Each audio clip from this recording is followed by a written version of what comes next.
Paano alisin or tanggalin ang mancha ng ketchup sa ating mga damit? Let's start!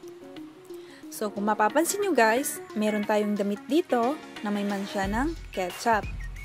Kaya narito ang paraan upang alisin ito. So ngayon, ang gagawin lang natin ay gagamit tayo dito ng vinegar. Ayan. So para hindi masayang, ang ginamit kong or gagamitin nating vinegar dito ay mumurahin lamang. So ngayon, ibubuhos natin siya sa pinakamansya ng ketchup. So after natin siya lagyan ng vinegar, ay gagamit tayo dito ng tissue or tela na hindi na pwedeng or hindi ginagamit kasi guys, lilipat doon yung kulay. So kailangan ang gagamitin natin na pang-rub ay yung bang hindi na ginagamit. Yung pwedeng itapon. Ayun. So, kagaya niyan, makikita nyo guys, nung ikinaskas ko o ikinuskus ko dun sa may stain is nagkaroon ng stain yung ating tissue.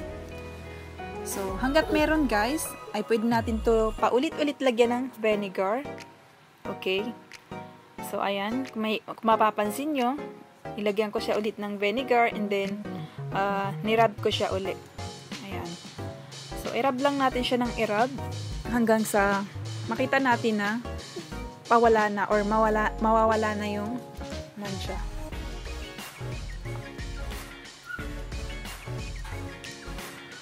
So, mapapansin nyo guys, medyo nag-light na siya. Hindi kagaya nung kaninang unang pinakita ko sa inyo is pulang-pula yung ketchup. So, ngayon, kung mapapansin nyo, halos wala na. Ayan. Pakonti na ng pakonti. Ayan. So, hanggat meron guys, ay pwede natin ulit-ulitin lagyan ng vinegar. And then, i-rub lang natin ng i-rub.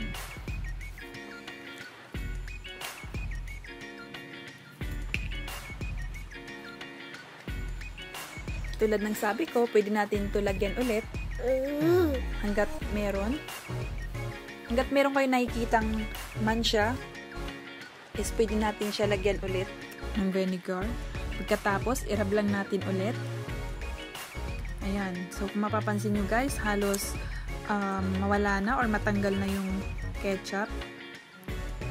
Ayan. Paunti siya ng paunti. Alam naman natin guys na sobrang hirap talaga alisin yung ganitong mancha. Ayan, pati nga sa kamay, 'di ba? Minsan pagka kumakain tayo is nandun pa rin siya sa kamay natin kahit anong sabon natin. Ayan, so pag ganyan guys, may nakita kayong konti na lang yung natitira, ay lagyan lang natin siya ng konting dishwashing liquid or siguro kung mayroon kayong detergent powder, pwede na siguro 'yun. Saka natin siya kusutin hanggang sa mawala na yung tuluyan yung mancha ng ketchup.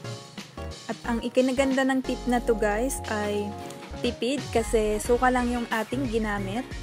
At kahit sino naman ay merong suka sa kanilang mga bahay-bahay, 'di ba? Ayan.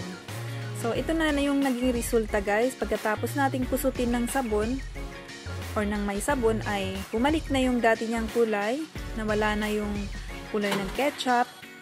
Ayan. So, ayun lamang guys. Sana ay nakatulong tong video na to sa inyo.